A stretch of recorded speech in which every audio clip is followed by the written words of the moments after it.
for 75 years. He's probably nice now. Hitler's probably nice to newcomers in hell, you know. Hi, yeah. Yeah, it's pretty bad, yeah. What's that? Oh, yeah, okay.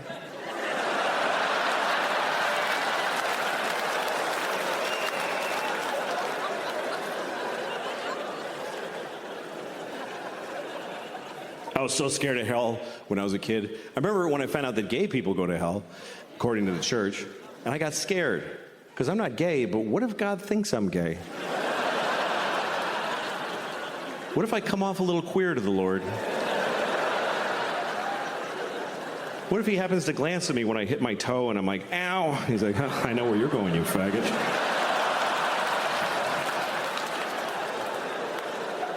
I mean, that's their thing. I don't believe that. God doesn't hate you because you're gay. God made you gay because he hates you. No. I'm just kidding.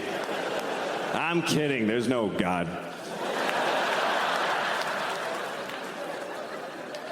But you know who I feel sorry for? Who I really feel sorry for is a gay man's sperm. Just think about that. That's a tough destiny. I mean, I'm like, yes. She's like, what? You don't know what the fuck I'm thinking. Fuck you. I don't know this bitch. I have no idea what she's thinking. I really wish I did. I wish I knew what she was thinking. It's my biggest wish maybe in life is that I knew, because I know she has thoughts. I know she does. There's no way she's just like, dog. There's stuff going on in here. I've seen it. You ever watch your dog make a decision? You ever watch your dog just walk in the room and then look around like...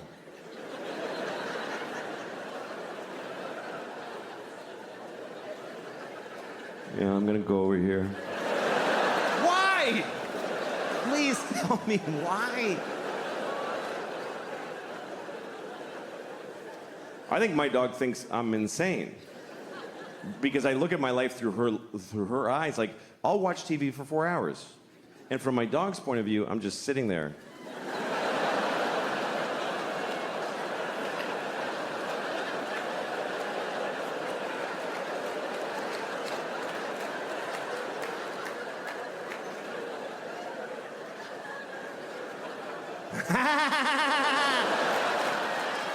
What the fuck is he laughing? What happened?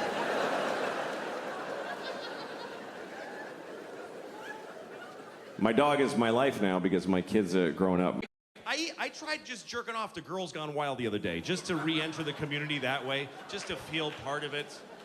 And I bought it, not the commercial on Comedy Central. I paid money like a grown-up. I put my credit card down and waited to come to my house. I'm an adult.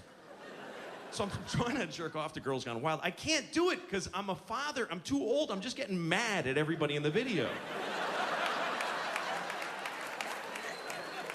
I'm like, you fucking irresponsible bitches, go back to school. What are you doing down there?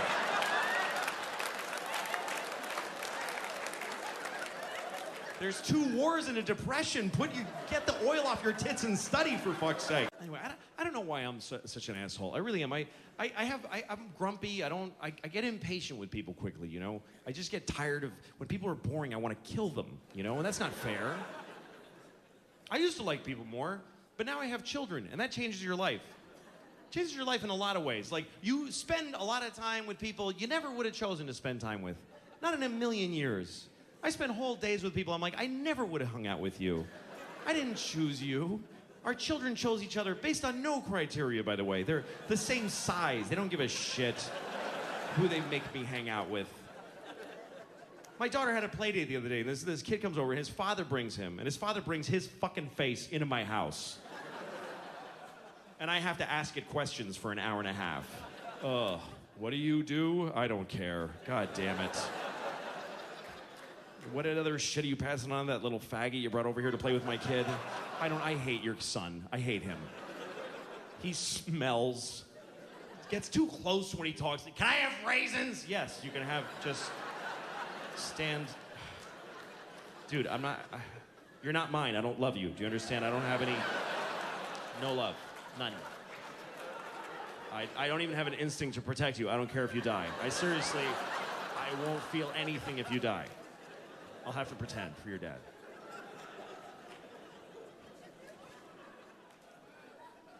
I like kids. Parents, I try to be a good dad, but you know, like the life just kind of takes off. Your kids start, you know, they get their own ideas and my 9-year-old, she's just figuring out about lying. And that's a tough thing. It's hard to roll that one back because lying is pretty amazingly useful in life. It's like, how do you tell a kid not to use a thing that just solves every possible problem? Like magic. How do you... Because that's why kids lie, because they're in trouble. They lie because they're in more trouble than they can take. You know, because kids, when a 9-year-old lies, it's not for some weird Machiavellian, you know. Do you know what my teacher said about you? It's interesting. They don't just make shit up. They lie because they're in trouble. And it's more than they get, because trouble is too much for a kid. Trouble, for grown-ups, we can take trouble. We don't care, we just go, oh, I'm sorry. Am I in trouble? Whoops. We don't care. But to a little kid, trouble is like this horrible, did you take the chocolate?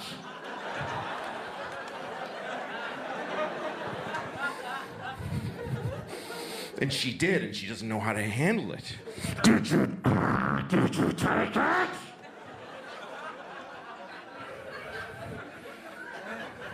No. Well, all right then, have a nice day.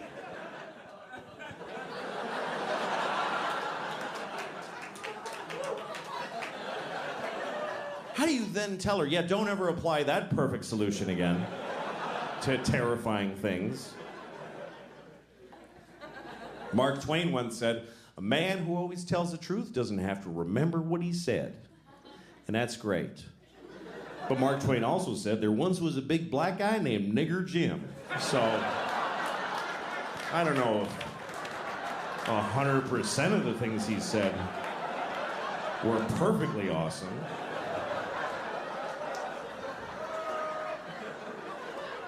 Really, Mark, Nigger Jim, you're gonna go with... That's the best you could do. To name the... Yeah, kind of a nice ring to it, Nigger Jim. Yeah, well, it's a little on the nose, isn't it? Could have called him Black Mike. I mean, just a little... Take it down one notch of the... Thanks for that, Mark.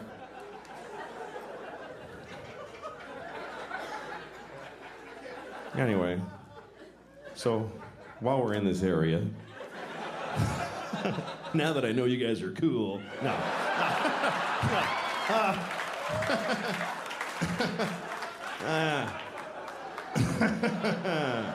No. But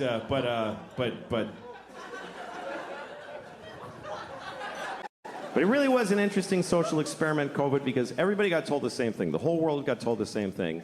If you go out unnecessarily, millions will die. And a lot of us said, oh, I'm going out. Yeah. I'm going now and a lot. Yeah, and millions died. It's just, we're not that different from the turtles that you're trying to get them not to cross the fucking highway, and they're like, this is where I fuck over there, fuck you. And we're like, please stop. Putting little signs up, don't go, and he's, fuck you, I'm a turtle. It doesn't, we're not that different. We're just a fucking species. And we're just rolling along. Yeah, many dying old ladies died. That's what happened. Many dying old ladies finished dying.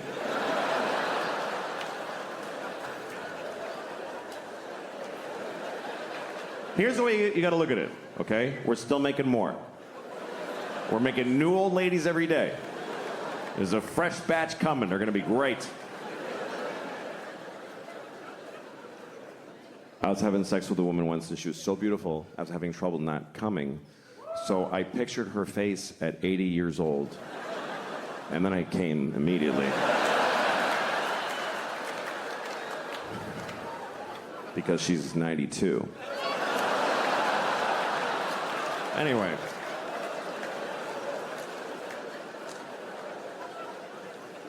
One thing I found very interesting was that during the pandemic, a lot of people really liked counting the dead people. That got very popular, was counting the amount of the dead and dying. Do you know how many people? Just today. Just today. Do you know how many people died at COVID-19? Just today. Why? Keeping a daily tally. We don't do, there's a lot of shit going on that we don't keep a daily tally of how many babies were dropped in a bucket of paint. And I looked that up. I'm not kidding you. It's 30 a day. It's a real problem. I'm serious. A steady 30 babies a day are dropped in buckets of paint. It's not random. It's one guy that won't stop doing it.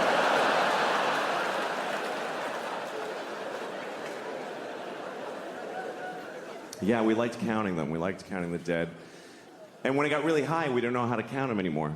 People trying to find different ways to express the number or take it in. Remember January?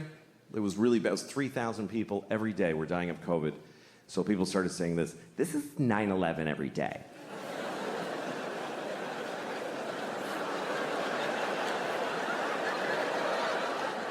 This is literally 9/11 every day.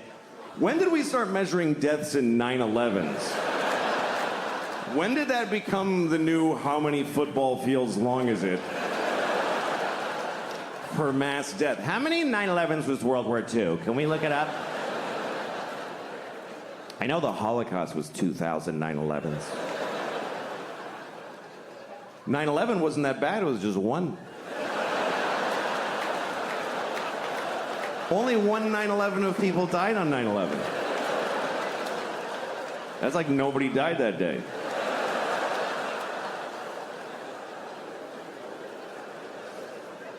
See, it's all relative, because then you have those later. Remember, January was really bad. January was the worst. And then in April, March, April, we all felt better. Everybody's like, oh, it's way better now. It's way better. Way better than January. I looked it up. It was 1,500 people a day. And everybody's like, it's way better than January. Really? It's half of 9/11 every single day. But that's way better. That would be like if on 9/11, after the first tower went down, you're like, oh, that's not that bad.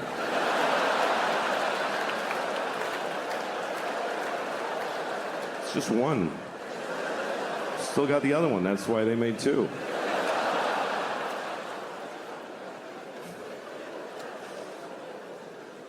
It's okay. It's all right to make fun of 9/11. It was a hoax.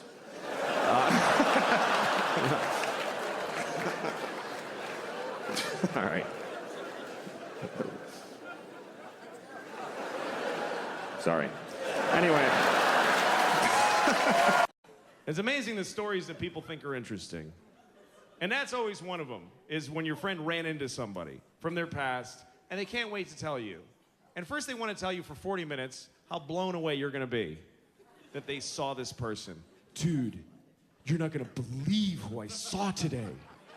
Yes, I am. Of course I am. Don't even tell me. I don't care. No, dude. When you find out, holy shit! When you find out who I saw, you are gonna shit in your father's mouth when I tell you. I'm serious. When I tell you who I saw, you are gonna kill, fuck, and eat 4 Mexican retarded kids when I tell you who I saw today. You're gonna do that. I'm serious that you're gonna do that. You're just gonna rip out your asshole and throw it on the wall. It's gonna stick there and you're gonna dive through it into another dimension. I tell you who I saw today.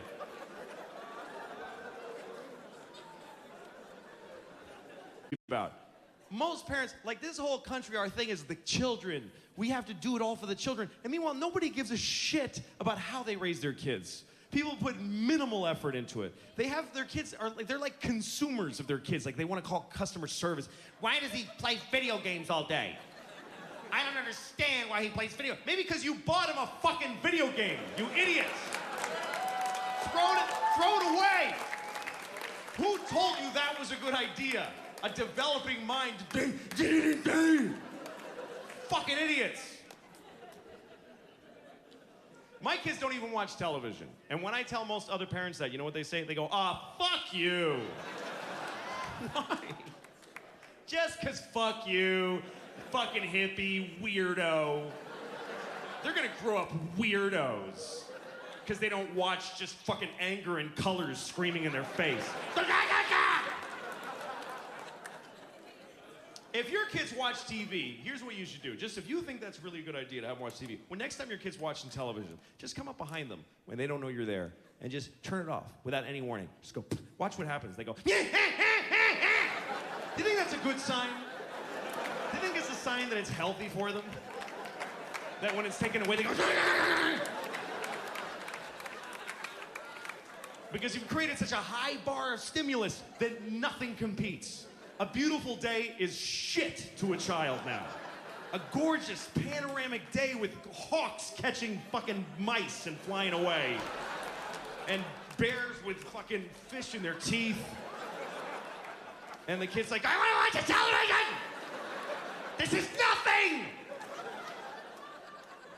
That's what's wrong with our kids. They can't. I was in New York. I went to this Polish meat place in New York, and I go to the guy at the counter. I was like, "Hey, can I get a sandwich?" And he's like, "Yes." And he just made me a sandwich.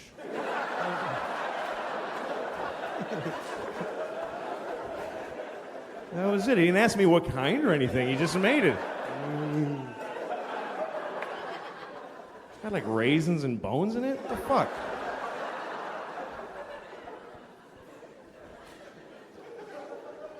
People from other countries eat weird food, man. I was in Chinatown, and you know where the groceries... I know that's not another country, but you know... you know when the grocery stores in Chinatown, they're for the Chinese people to eat their actual food, and I was in one of those, and they had duck vaginas. I swear to God. A huge barrel of fucking duck vaginas with a scoop stuck in it.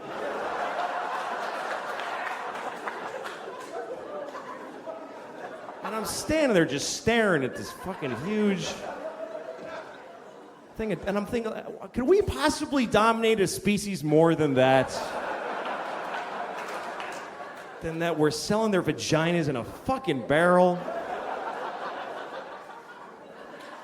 Fucking ducks are just like, dudes, Jesus. You won the war, take it easy. You don't have to sell our vaginas. I didn't get any because I don't want to know what if I love duck vaginas? I don't want to find out. It's not like millions of things taste like a fucking duck vagina. It would be very specific to be addicted to that. Not for me.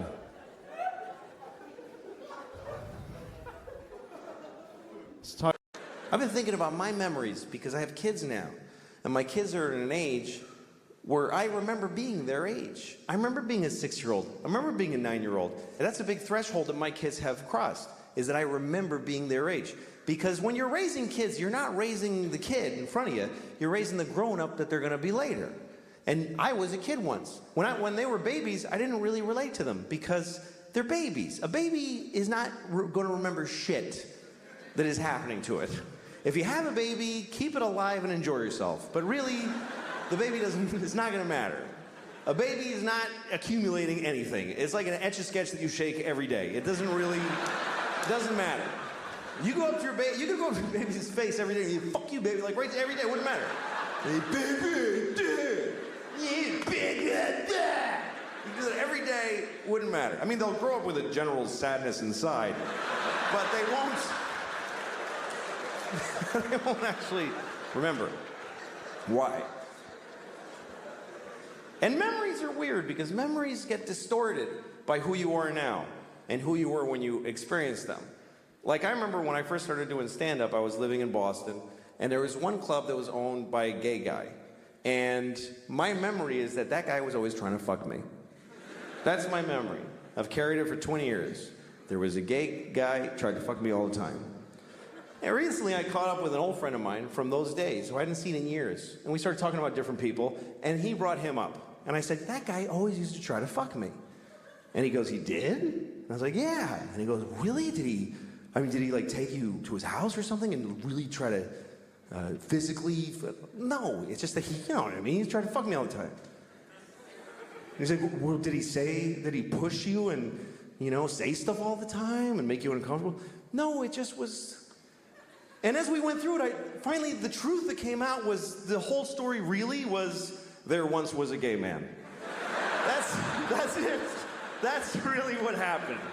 He was gay, I was 19, and now he tried to fuck me all the time. Like I went through life with that. But I'm trying to remember, what is my first memory? Like how far did my memories go? And I remember my first memory, I was 4 years old, and I was standing in front of my parents' house, and I was shitting in my pants. I was just shitting a massive, terribly painful shit. And I was halfway through the shit. That's my first memory, is being halfway. The first half of the shit, I don't remember it. That's still in the ether of infancy. The center of this shit was so wide that I actually came online as a result of the anal pain that I was experiencing. It actually awakened me into the stream of consciousness I'm now living.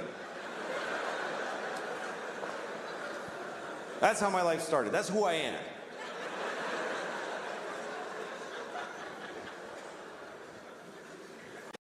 But I love traveling because you see people. I love to see people. I watch people in their lives. That's the fun part. I was in Glasgow, Scotland. I saw something I hadn't seen before.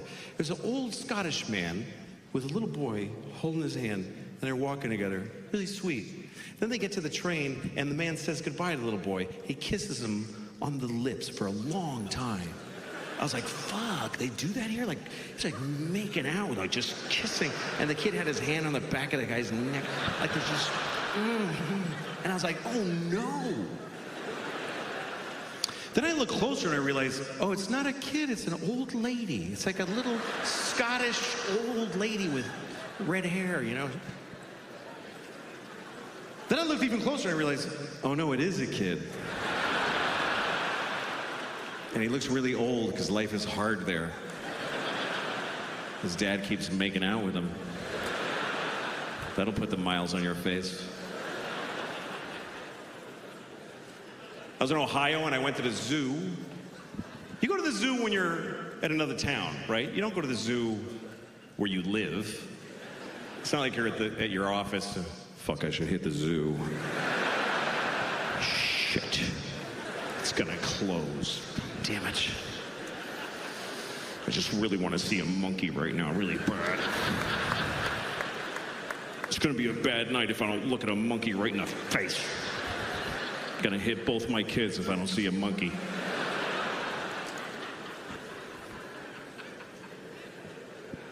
So I went to a zoo with my friend in Ohio.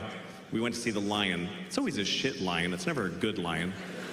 He's never going, rawr. He's just laying on a fake rock, eating lamb from Costco. And my friend said, that's depressing. They should free that lion. It's like, what are you seeing in your mind right now? He said they should take him to Africa. And what, just let him out of the car?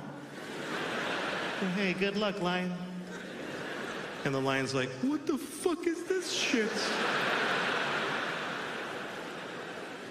Then the African lions find him. They're like, hey, how you doing? Where are you from? Moral confidence.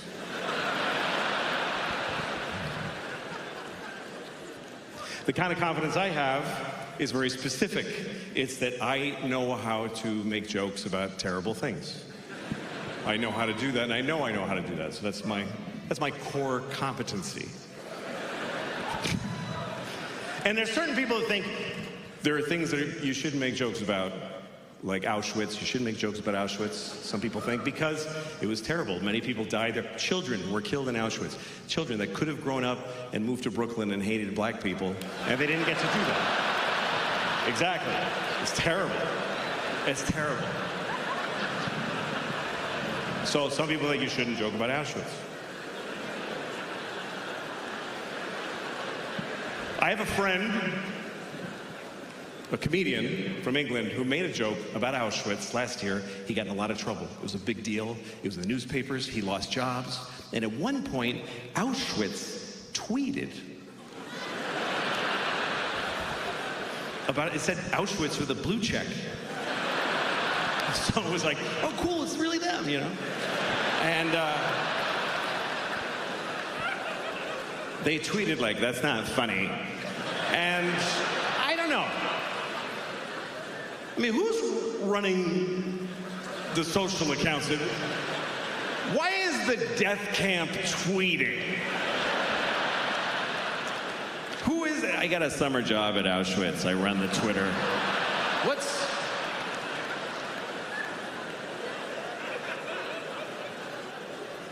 Because people have different reactions to terrible things, you know?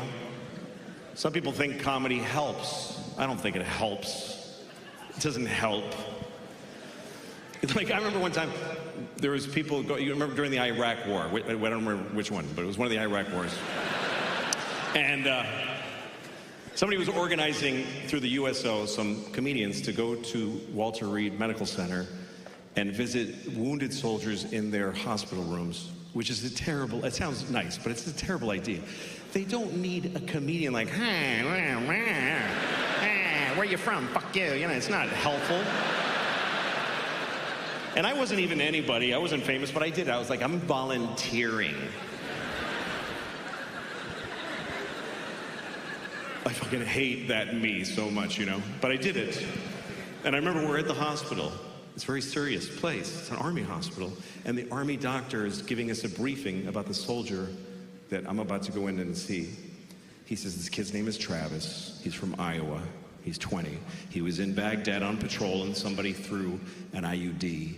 And I mean IED, sorry. It wasn't an IUD.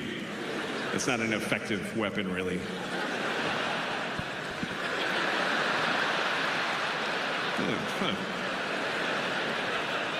No.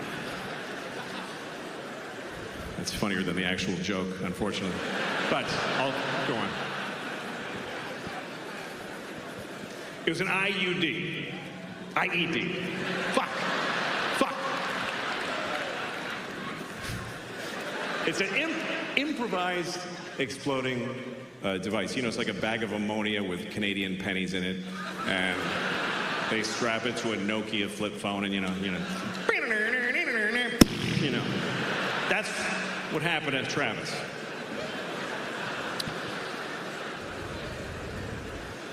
So the doctor says he's been in surgery for 20 hours. He's about to come out of it. You're the first face he's gonna see.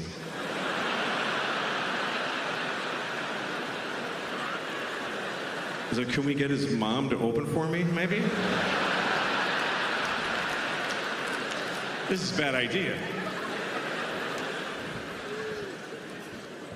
So I asked the doctor, I said, hey, what do I fucking say to this kid?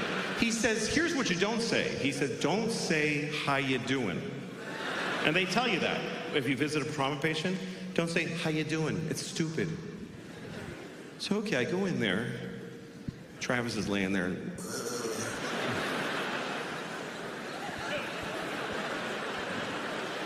I'm like over his bed. It's obscene.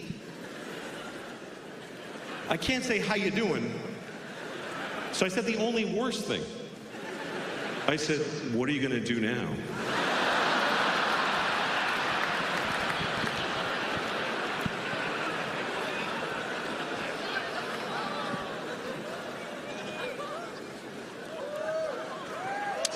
Anyway,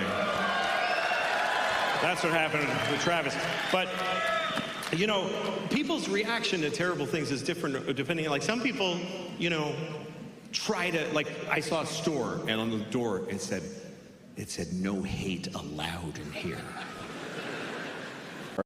Which was a scene from a movie, and it's a scene that I really hate. Every time I see it, it makes me angry, which is why I was looking for it on YouTube. And it's a movie I like. I actually like the movie. It's called Good Will Hunting. Remember Good Will Hunting? Of course, right? Matt Damon, great performance. He plays a very complicated young man wearing a tight t-shirt for a whole movie. And here's the thing. Here's my issue with Good Will Hunting. Matt Damon also wrote the movie, okay? So he basically sat down and he's like, first of all, I am amazing. I'm a construction worker. I'm like working class. And I drink beer and I get in fights. I get in so many fights. My friends are like, you're out of control, man. And I'm like, shut up. This is the way I am. But then also, I'm a genius. Ooh. I didn't even go to school. I just know things. I don't know why. I just know them. And all the nerdy geniuses that studied for years are like, he's so much smarter than us. It's making us upset. It's insane.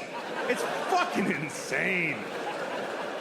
It only makes sense if he wrote it for himself to be the guy. So the scene I was looking for, it's the worst example of that in the movie. Here's what happens. He goes to a bar and he meets a woman and he likes her. And another guy likes her too, but she picks Matt Damon. Because he wrote the fucking movie, because he decided, you understand? She doesn't like him, she likes me, you better believe it. So he gets her phone number, and then he goes outside, and he sees the other guy in the window of a restaurant, and he decides to taunt him. So he goes over, he tells his friends, hey, come here, watch this. And he says to the guy, hey, do you like apples? And the guy says, yes. And Matt Damon goes, well, I got a number. How do you like them apples? And all Matt Damon's friends go, oh! Oh! This was amazing! Oh! Oh my God! Oh my God! You were ready with that! How? You know how he did it? He wrote the whole fucking movie, okay? He made everybody say all the things. Otherwise, this doesn't happen. I mean, he hinges the whole fucking prank on the guy liking apples. The guy must like apples. Who would say yes to do you like apples coming from a clear antagonist? Who's setting him up, gathered his friends. Do you like, wait guys, watch this. Do you like apples? God damn it, I do. I wish I didn't. 'Cause I can tell this is not gonna go my way. But I can't lie. He'll know it. He'll know it because, boy, do I like apples. Do you understand? If he says no, Matt Damon is fucked. He's fucked in the face for life. He's got nothing. Do you like apples? No.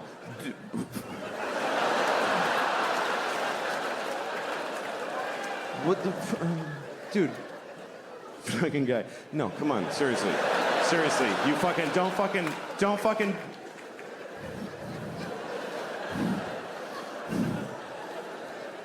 Do you like bananas?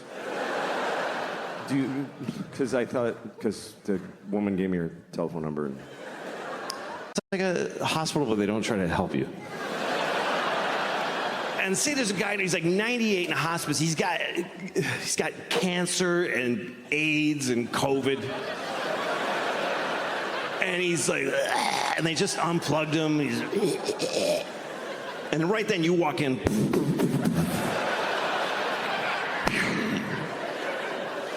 Shoot him right in the face. You should get like 5 minutes for that.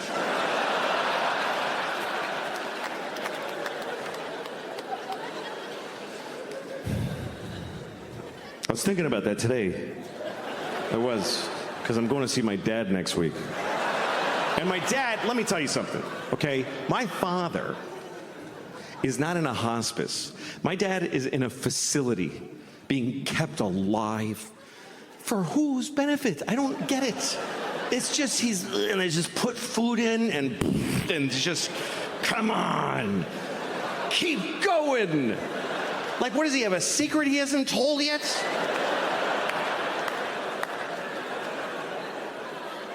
Because, look, my mom just died. She just died. That's how it works. By the way, for you young people, here's how life goes. One of your parents is gonna die, and the other one is just never gonna fucking die. They just will never fucking die. Ever.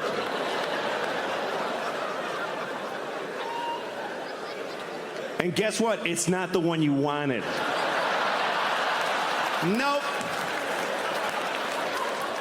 It's not the one you wish to have kept. It's not your good parent. Nobody's got two good parents. You have a nice one and a shitty one. And the nice one just dies, because that's what nice people do. I'll just die. I don't want to bother everybody.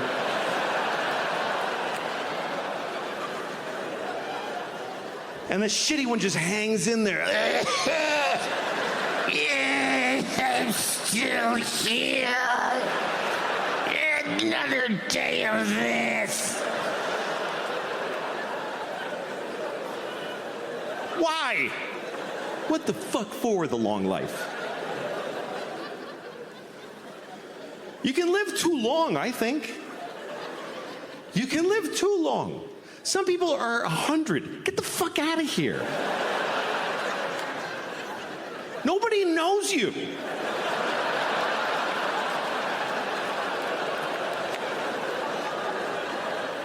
What, are you gonna run into somebody? Hey!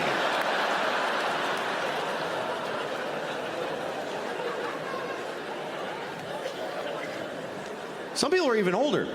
Some people are, you ever read about the oldest person in the world? There's always an oldest person. And sometimes you read about them because the other one just died. That's when they tell you that there's a new oldest person. Last one I read about was 114. 114, he's a teenager after 100.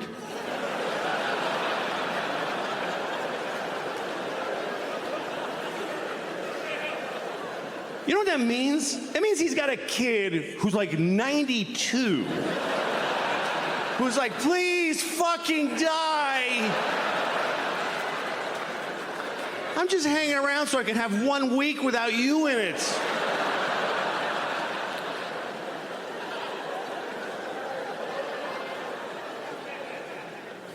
I mean, here's the bad news. You're gonna die. But here's the good news. When you get closer, you're gonna wanna fucking die. It doesn't keep being good. You don't get to keep your life the way it is. Like, I'm 55. That's fucking stupid. Don't do that, because you just... mainly what it does to a marriage, it just changes the way that you think about your spouse. Because when you're married, when you first get married, you have a relationship that's so important to you, and you're working on it together. But then you have a kid, and you look at your kid and you go, holy shit, this is my child. She has my DNA. She has my name. I would die for her. And you look at your spouse and you go, who the fuck are you? You're a stranger. Why do I take shit from you?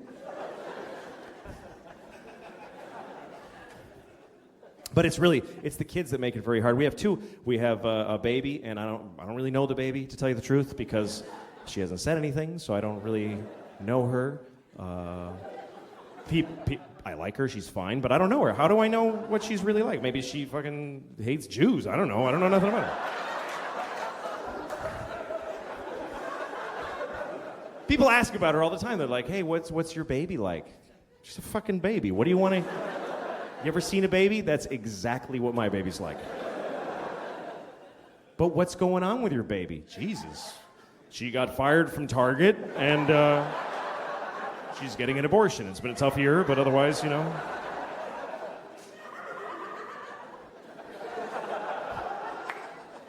It's not a very complicated relationship with a baby. It's just somebody I have to make not die. That's really what the whole thing is. And I'm better at it sometimes than others.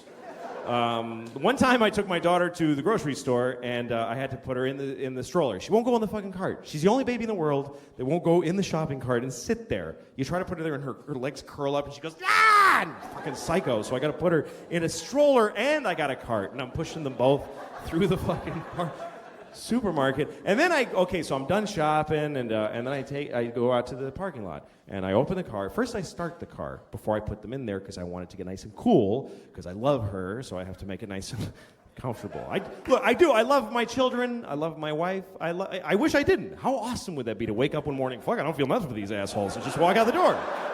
But so far, no such luck. So I start the AC, then I put the groceries in, then I go to get my daughter out of the stroller. I got down there and I realized that the exhaust pipe is right in her fucking face. It's just fucking... I'm like, fuck! I almost killed my kid in the dumbest fucking way ever. If she died like that, I couldn't tell her mom. I couldn't fucking go home with that story. Well, I put her in the fucking, I don't know, I didn't realize. Fuck you. Yeah, I don't know. I'd have to throw her into traffic. Help! That would be better. To actually tell her that I threw her into traffic.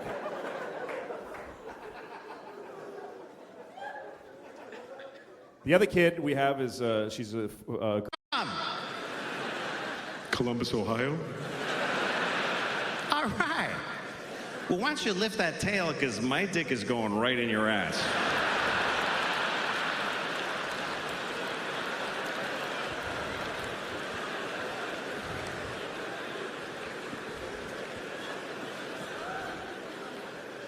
I like animals. Some people think animals are better than us. I heard somebody say, animals don't lie. Yes, they do. They lie all the time, like, I'm a leaf. Yeah. No, you're not. You're a bug. Fuck you, I'm a leaf. Come on, shut up. Some animals I hate. I hate cockroaches. I hate even seeing a cockroach. It's upsetting. I wonder if they upset each other. The cockroach is at home and his friend walks up. Oh, fuck, Henry, don't, please. That's gross. I like watching shows about animals. I was watching a show about a veterinarian. And he did that thing, he was on a farm. You know when the veterinarian puts a glove on up to here? And he puts his whole arm in a cow's vagina. And then he goes like this. Okay, here's what's gonna happen. I wanna have that experience. Here's the good news, here's what I found out. You don't need to be a doctor to do that. Here's the other good news. You don't need that glove. You don't need any special education or attire. Just pull over if you see a cow.